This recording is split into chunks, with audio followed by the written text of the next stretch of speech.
Hi, Marco. Thank you so much for helping my project. I know you're a space enthusiast just like me, but could you say a little bit about yourself? Yeah, thank you and good morning to you. And according to my calculation, it's 7 a.m. in your time zone. So have a good day.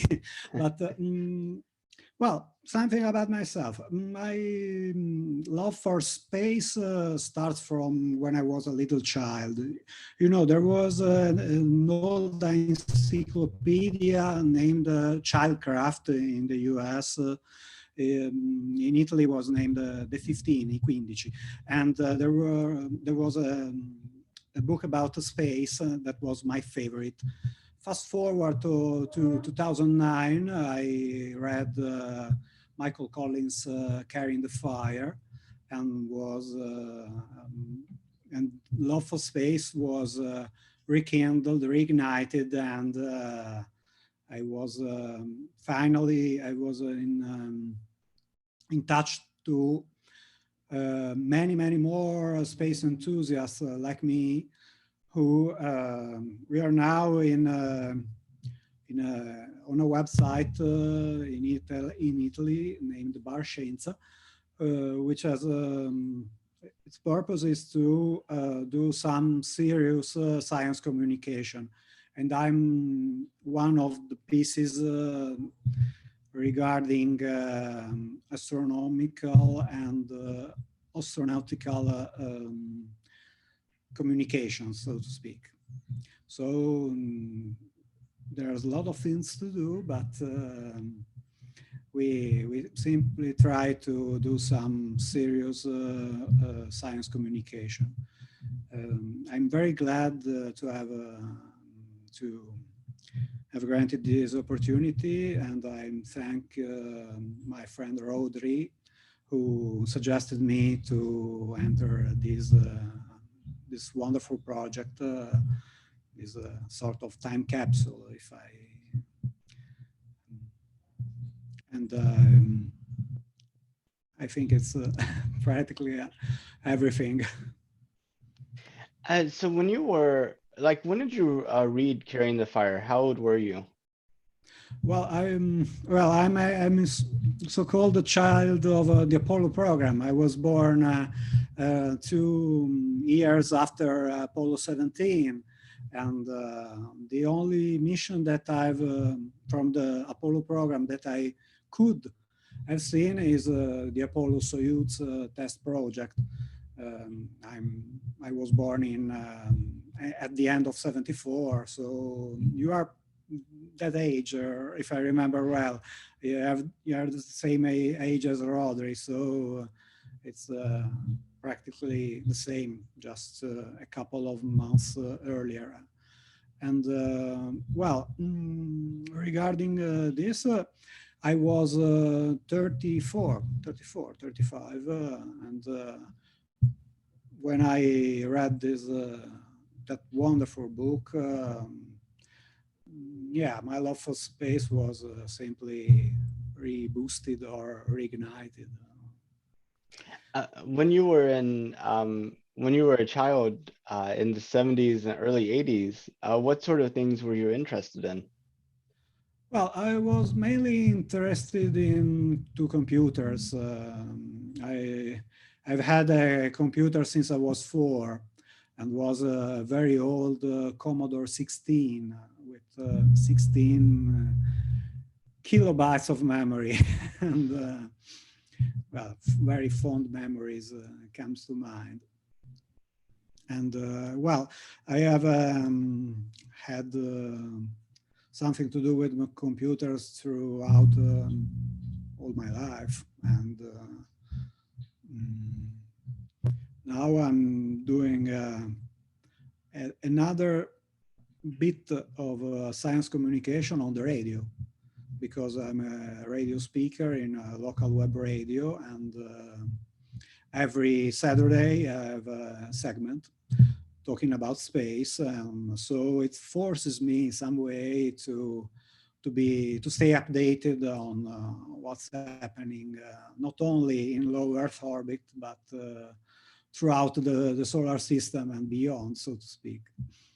So yeah, I was interested into computers. Then I had another a completely different work path, but there's no problem. A career change is always in the cards in today's world. So you can say. My first computer was a Commodore VIC-20. Okay, So yeah. I have I fond know. memories of that too. It got Yeah, me really good at typing. I didn't have any persistent yeah, memory, so I had to type in the programs. yeah. Sort of learning basic and various syntax like peek, poke, and yeah, load and run. Oh, okay. Yeah. I know that. I have this same memories about loading programs that took a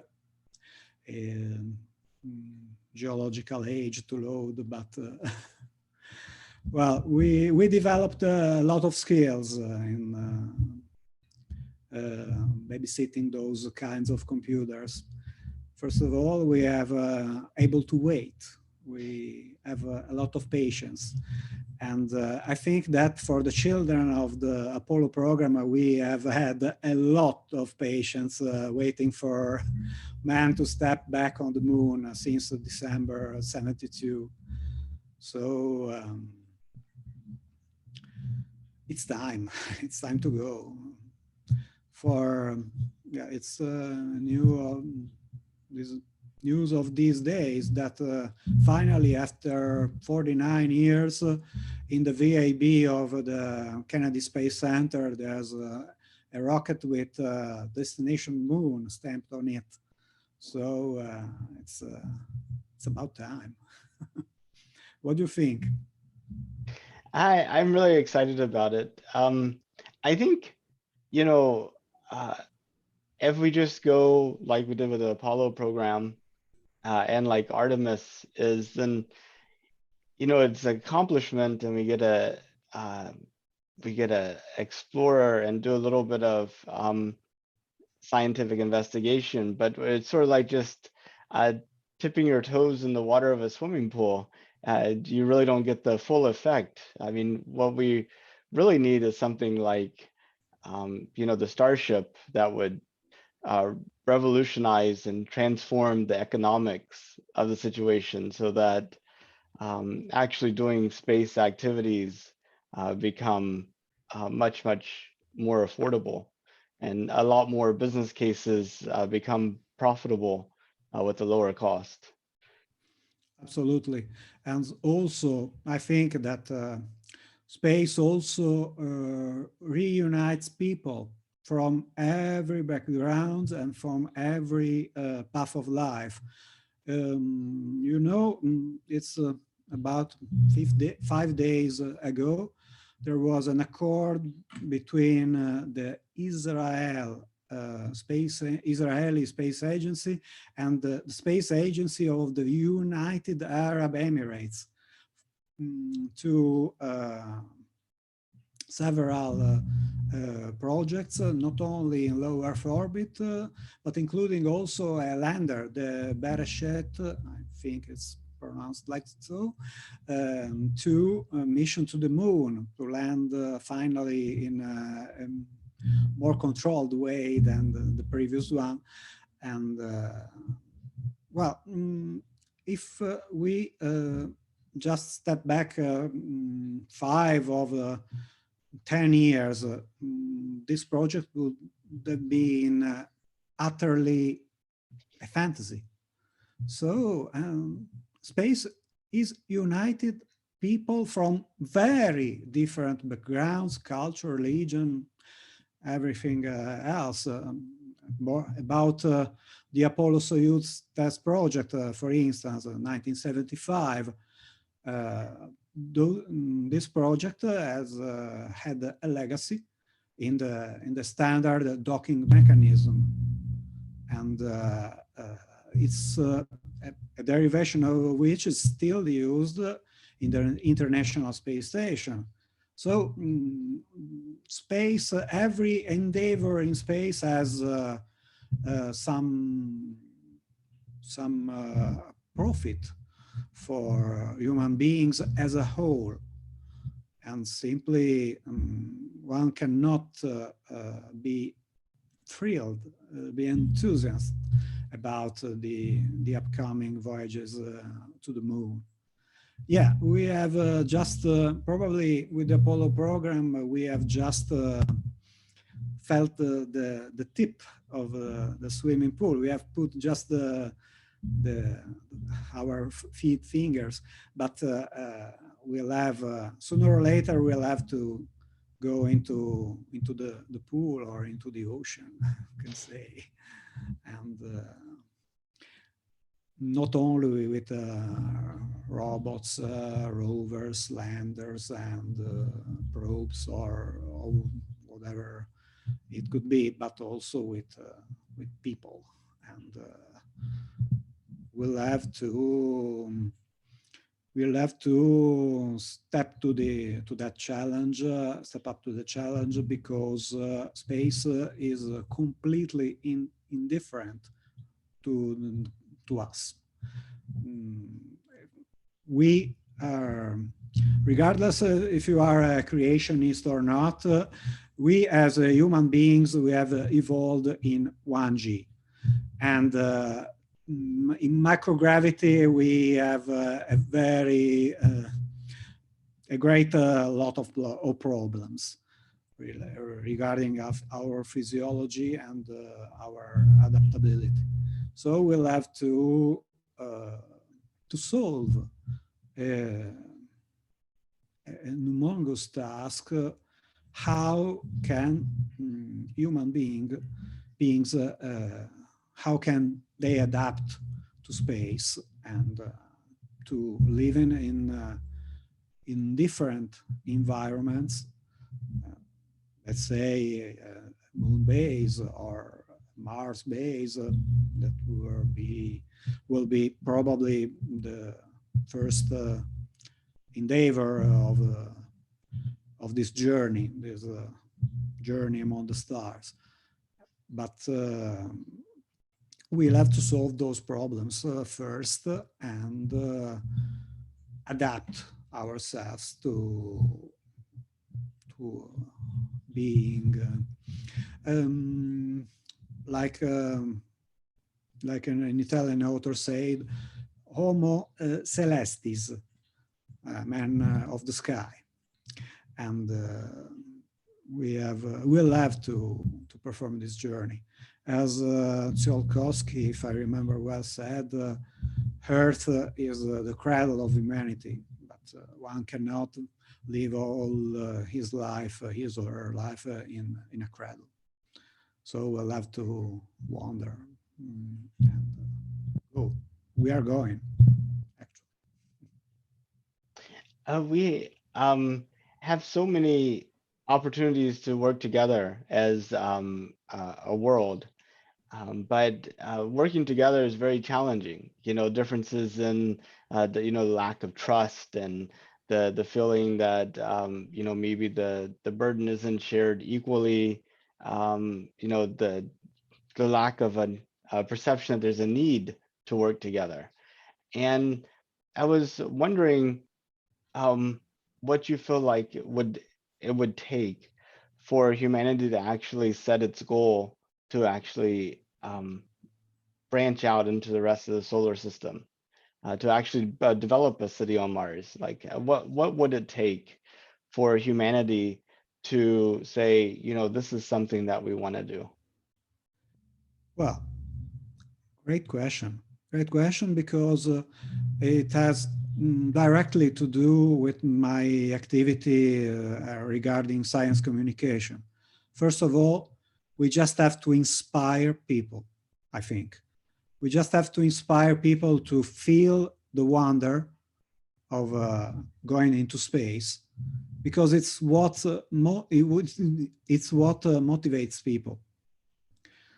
When you have people who are motivated, a lot of things can be accomplished.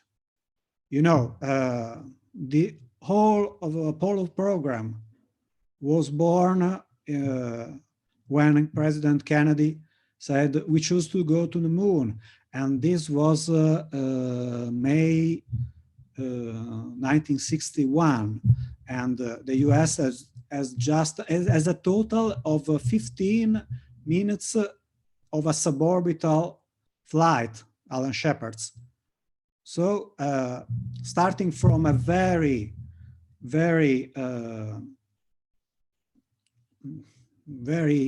poor, if you want, sorry, base, the American program, the NASA, has accomplished in just 8 years the unthinkable in 1961.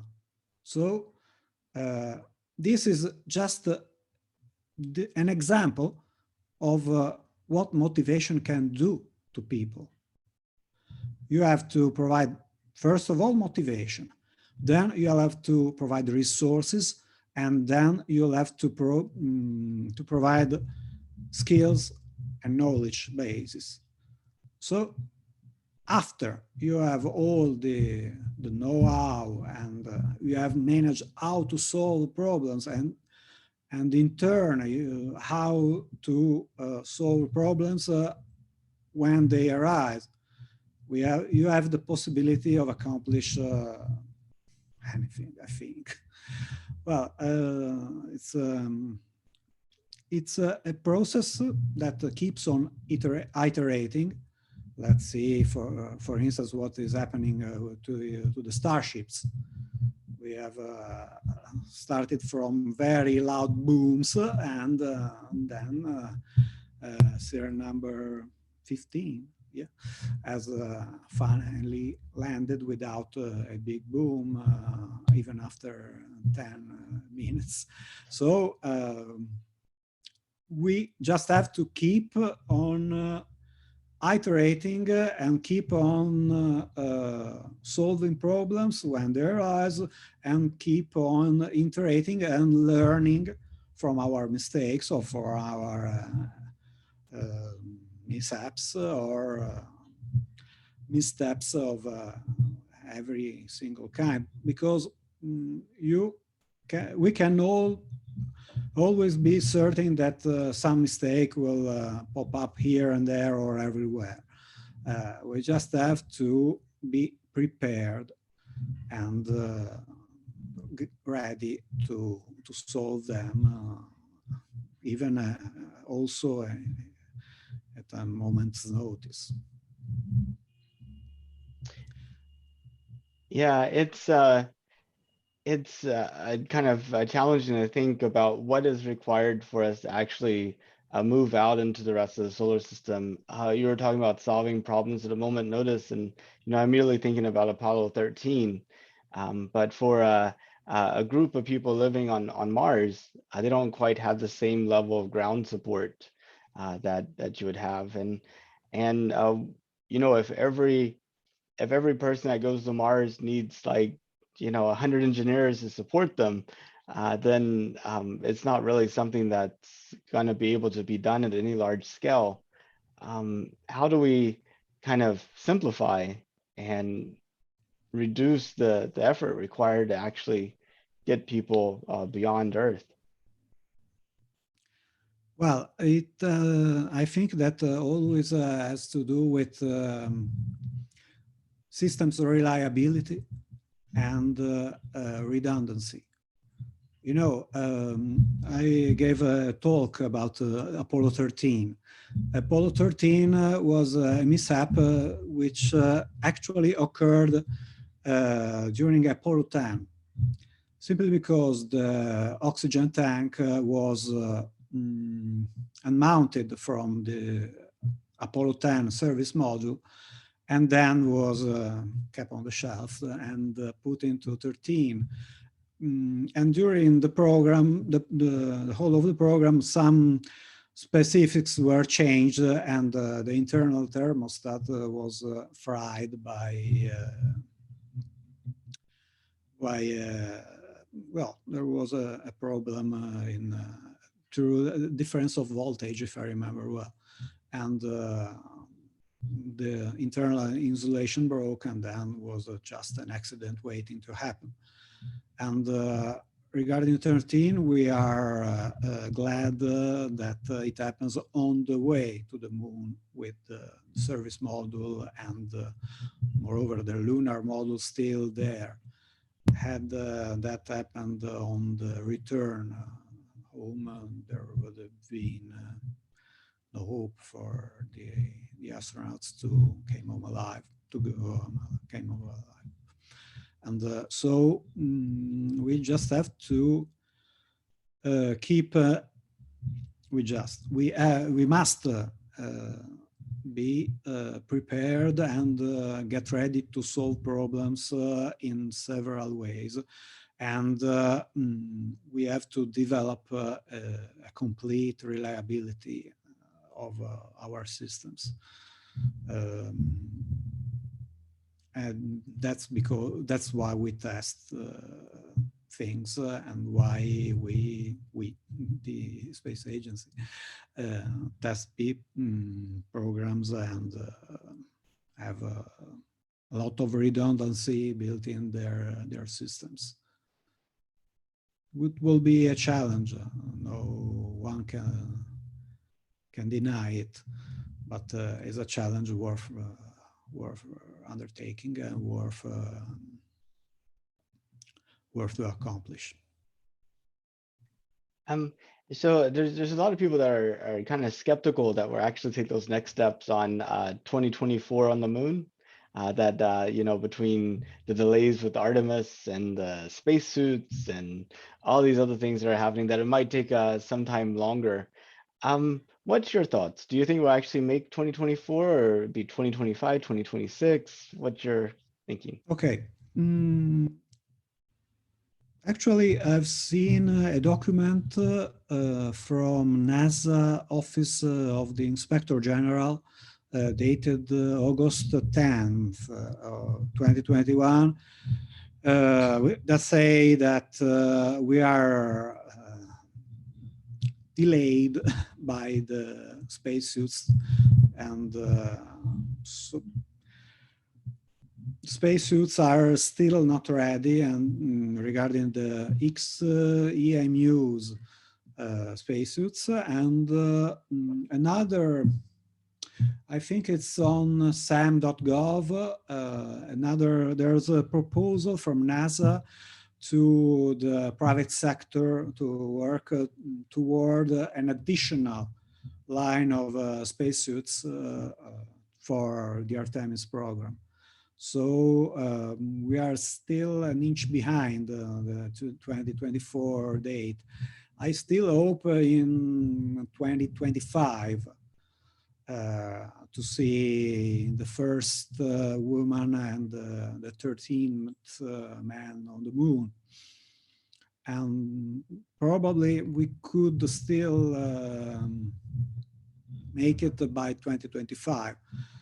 Let's see what happens. Let's see what happens because there are several factors in play.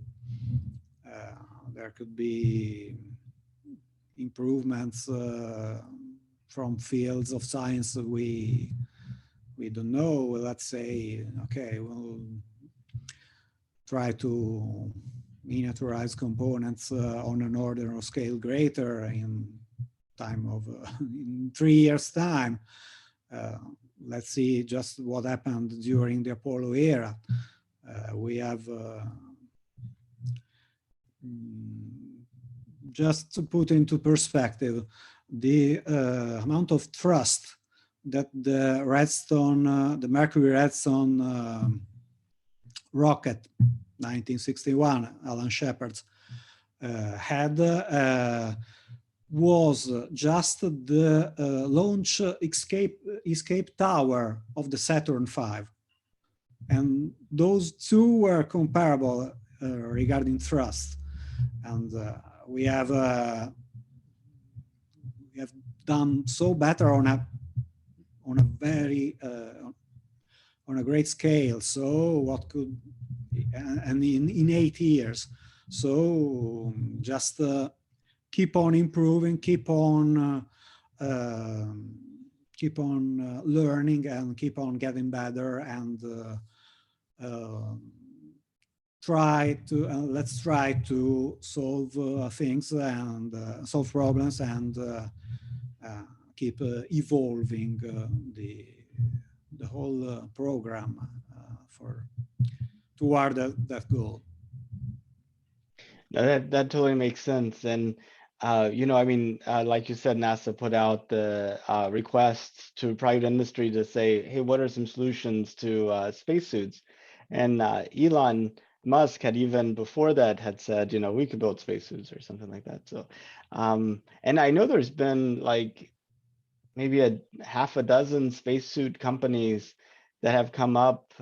How viable and effective and their ability to actually produce something would be, I'm not entirely sure, but there's definitely been some research in that area. What do you think it'd be like living in a world where you're constantly having to be in a protected environment, and every time you go out, you have to put on a spacesuit, and that spacesuit, you know, uh, I mean, you, how much, I mean, will the people on the moon or on Mars really be on the moon or on Mars in the sense that they have to create this artificial environment around them all the time? And pretty much the only experience they have is the difference in gravity, sight. They won't be able to really feel the environment, or, you know, it's, what are your thoughts? Well, it's a complex problem on many levels, in my opinion. We can approach the solution in two ways. Either we develop our spacesuits and our environmental changes that we are forced to bring up there, like spacesuits and radiation controlled environments, like for instance domes or underground tunnels beneath the surface of the moon or Mars, or lava tubes, which are built in, so to speak, in the environment, in lunar environment, for instance. And or we have the chance to terraform. Terraforming is a complex and more complex challenge, and if according to my opinion, in my opinion, we just have the possibility of terraforming Mars, regardless than the Moon. Moon has no atmosphere of their own, and okay, even if could be water ice at the poles and oxygen in a molecular form on the surface, is still, I think, really, really too few of it to provide an atmosphere. So we'll be forced to bring from Earth everything regarding life support. Regarding Mars, we have the chance of terraforming, but first we have to somewhat restore magnetosphere, because we'll have no chance to survive radiation for too long a stay. And on Mars, in order to have a productive mission, we'll have to stay 2 years, roughly, simply because the planetary windows are open for the alignment of the planets are open, right, 22 or 24 months, every 22 to 24 months, depending on. So we'll have to start terraforming using instruments like, for instance, MOXIE from the Perseverance rover, MOXIE is an oxygen extractor and has so far extracted like 95 or so grams of oxygen from the Martian atmosphere, which is 95 or so carbon dioxide. So it has provided, if I remember well, 45 minutes of breathing oxygen for a human being. Still too little, but you know, we'll have the possibility to develop those structures on site.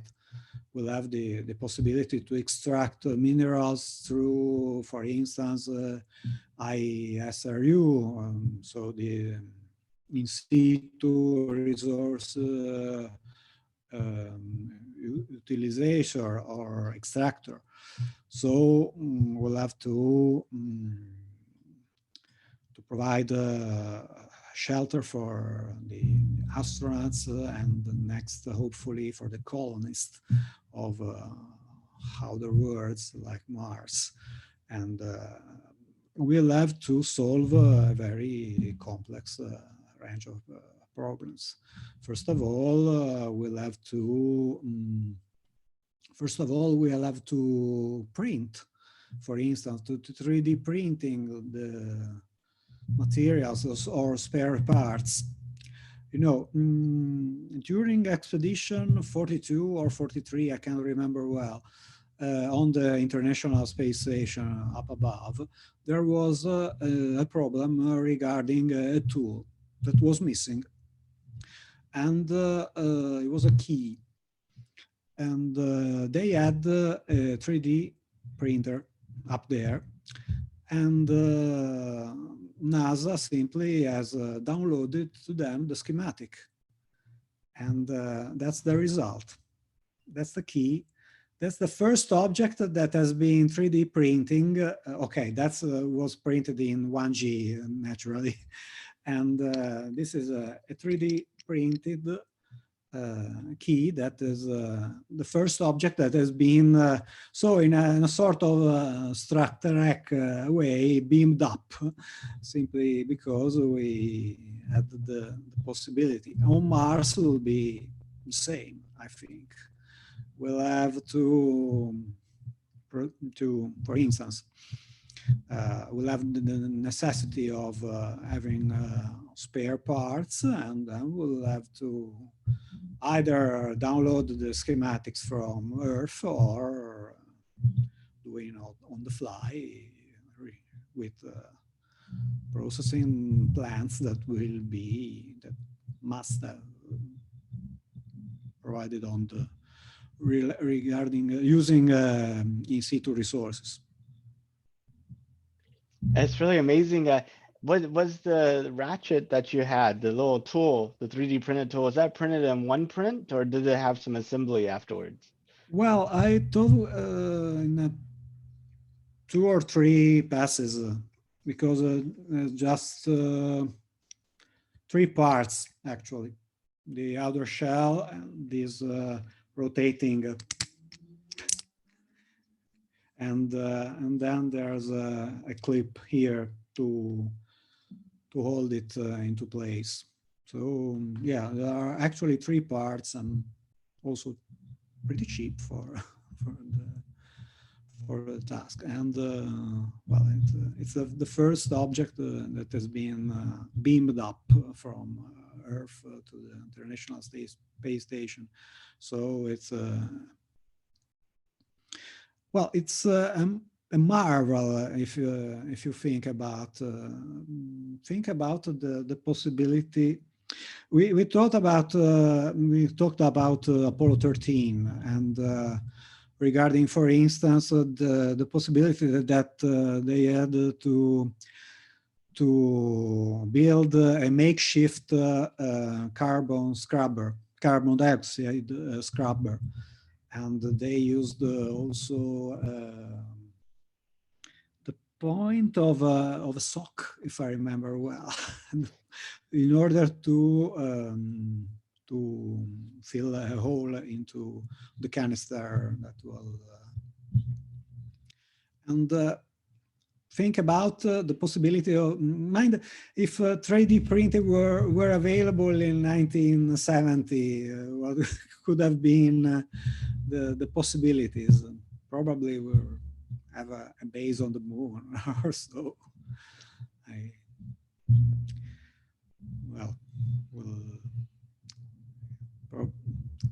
It's a shame it's just on the sci-fi possibility. Do you think we'll see a base on the moon in our lifetime? Ooh, great question. I hope simply because I'm a child of the Apollo program. So I just want to see someone on the moon sooner or later, sooner the better. And well, regarding the base carries a whole lot of problems that we discussed earlier. And I do sincerely hope. I don't know what will be the result, or who will be the first to build a base on the moon, but I think that a collective effort will have be required, simply because we cannot afford to put our divisions, our borders up there in space. Space, as I was talking about earlier, is completely indifferent to our presence. So we have to go up there as a species, as the whole of humanity. And so we'll have to, well, I think there's the Outer Space Treaty that actually says that, to put it simple, that the outer space is just like Antarctica, which belongs to everyone, and no nations has the legal possibility to plant a flag and is okay, I claim all of the moon or all of the environment as US or insert nation here soil. So it's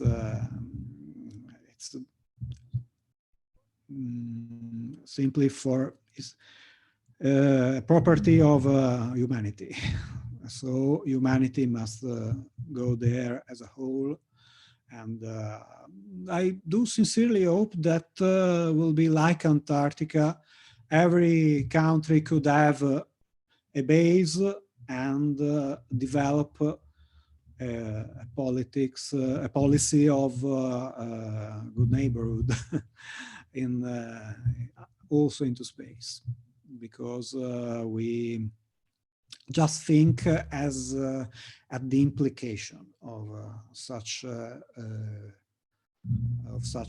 endeavor, and the implication of such a feat on human activities. We could also, for instance, have activities like moon or asteroid mining. We could probably have to end the era of scarcity, simply because we could have we can have the possibility of mine or in some way get resources from outer space. In recent news, an asteroid which was valued like $5 trillion because it was reaching precious ore like platinum or iridium or something, zipped past the Earth, and that was a mischance, if you want. Just imagine what a company or what a nation could achieve in terms of asteroid mining and, for instance, obtaining resources from the low Earth, the orbit, and from the moon. And all without any type of ecological issues, no strip mining, no kind of environmental effect. Yeah. Simply because there's no atmosphere to be tampered with. So we'll have the possibility to mine the moon as like a perfectly safe environment. So there would be no space EPA to mess with regulations. So could be also a minor company's dream to go up there and mine in a very productive way. Possibilities are endless. They are, and a lot of what you said before was about creating inspiration, right? People dreaming about this and then going out and learning the skills and forming the organizations that make it happen. I feel like that a lot of the people in our generation, at least here in the US, were inspired by Star Trek. This vision of humanity coming together, going out into the universe, that there is order, that it was a post-scarcity time period where it's all about wonder and exploration. And I feel like Star Trek's kind of fallen to the side, and we have a lots of different movies and films and books and thoughts about the futures, a lot of them dystopian, about how bad the future is going to be, not how good it is. And a lot of it very different. Like Star Wars is essentially if you took our current way of dealing with each other and you just made it more technologically and build it out. There's like no grand vision there. So I was just wondering what you thought of was the source of this inspiration. What things do you think would actually generate that inspiration if they exist now, or do we need something to be created to kind of create that common vision, that common vocabulary? Yeah, well, I do subscribe every single word you said about Star Trek simply because I'm also a Trekkie, and even if I have not had the pleasure to meet cast or actors at conventions, I've never been there, never had this pleasure. But I just have to think about what you said, bring the reflection in my mind, simply because I don't know whose quote it is, but the future ain't what it used to be. Probably Yogi Berra or something and the like. And we have passed from the optimism of Star Trek times to dystopia in very well. I think that we have to question ourselves what went wrong actually during that period, because I think that we should reignite optimism in people. We live in a difficult world, and let's see, in 1969 when Armstrong and Aldrin stepped foot on the moon, 3.5 billions of people were on the planet, on this planet, and we are 7.8 billion people in today. world. So we are more than doubled in 52 years. Yeah. Whoa, and this is reflected by every single aspect of our life, I think. We cannot pollute the environment like 1969 world. We cannot afford to waste the resources simply because we have doubled the population. So we have either to control birth and in a dystopic way, or we have to spread out to other environments.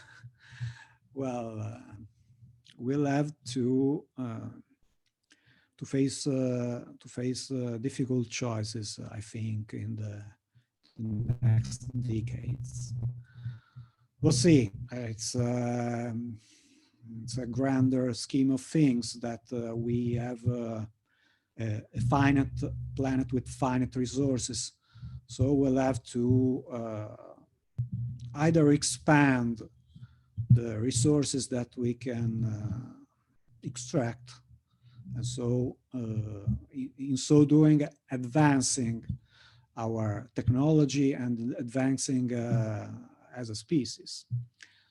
Or we could face very difficult challenges from now on, or we are already solving challenges, just figured out what happened with the pandemic.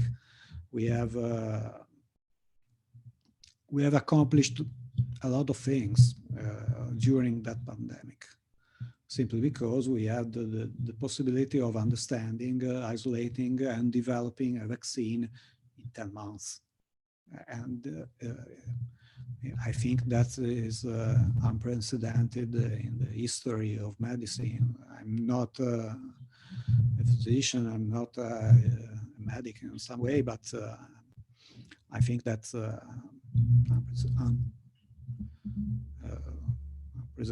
has no precedence in the history of humanity. So we are capable of doing a lot of wonderful things. We just have to keep focused and keep inspired and keep developing new ways to solve problems, and we'll have the possibility of overcome those challenges.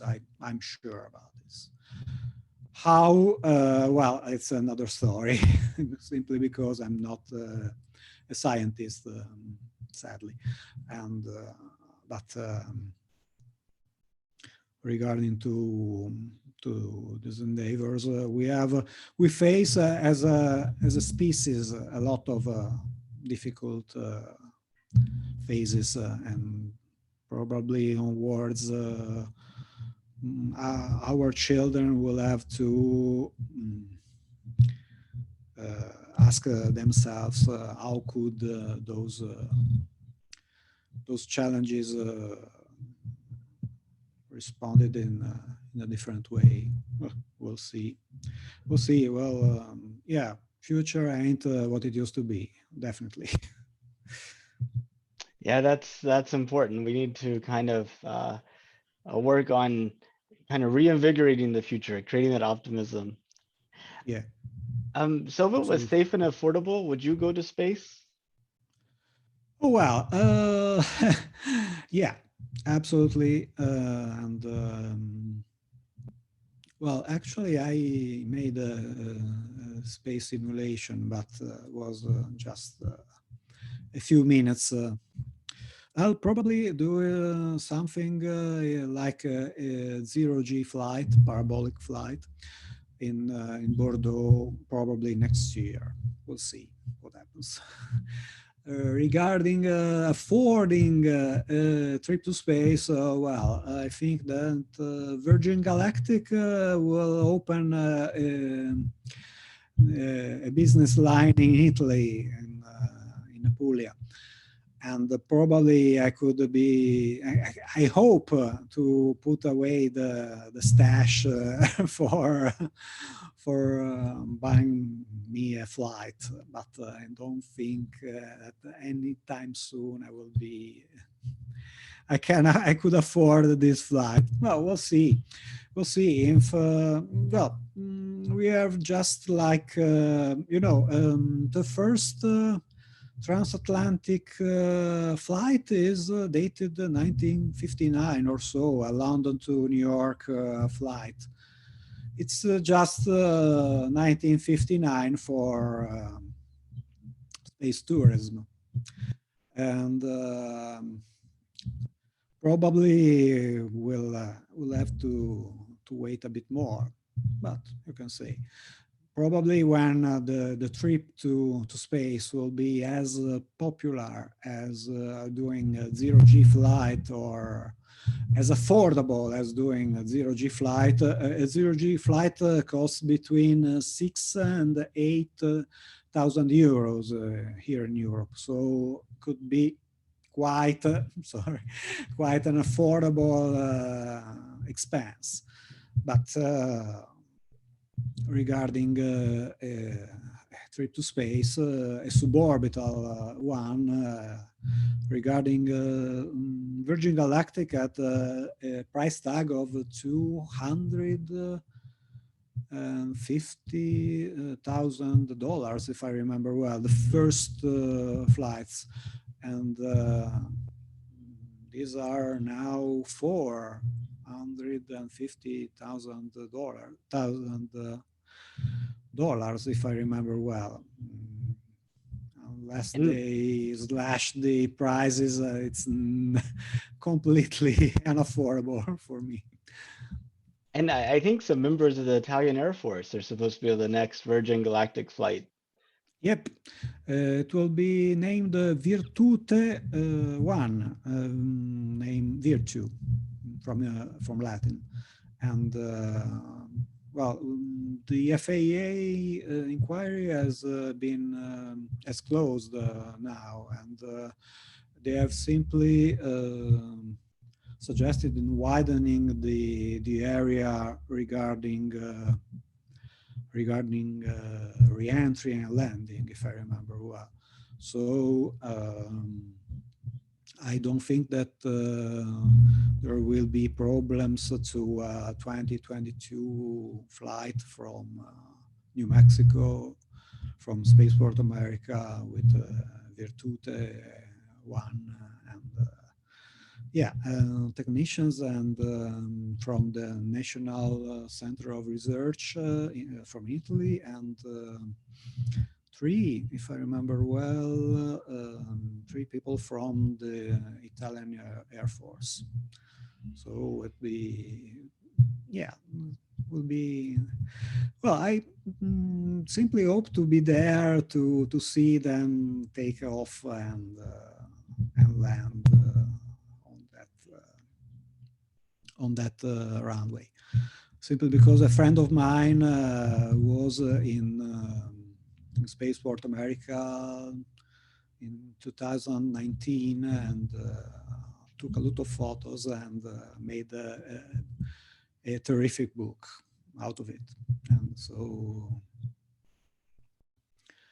well, I hope to have the chance to be in Spaceport America and to actually see our Virgin Galactic flight, or yeah, let's say from Cape Canaveral, let's see a rocket launch.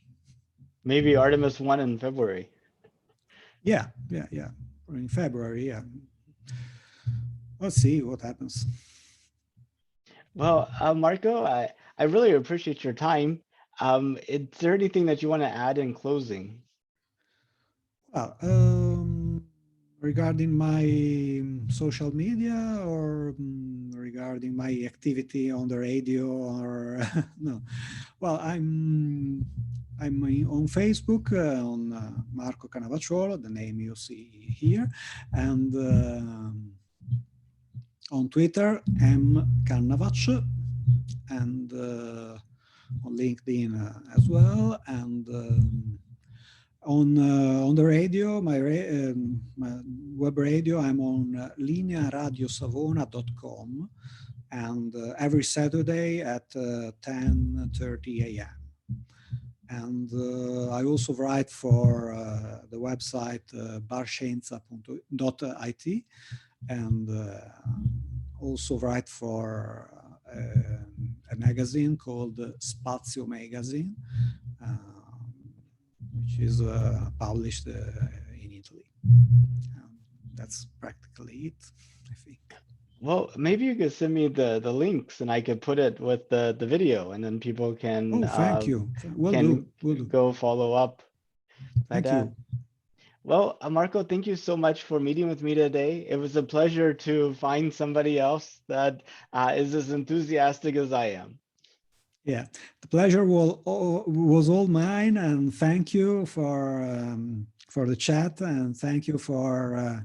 I hope that the watchers have some way reignited their will to explore.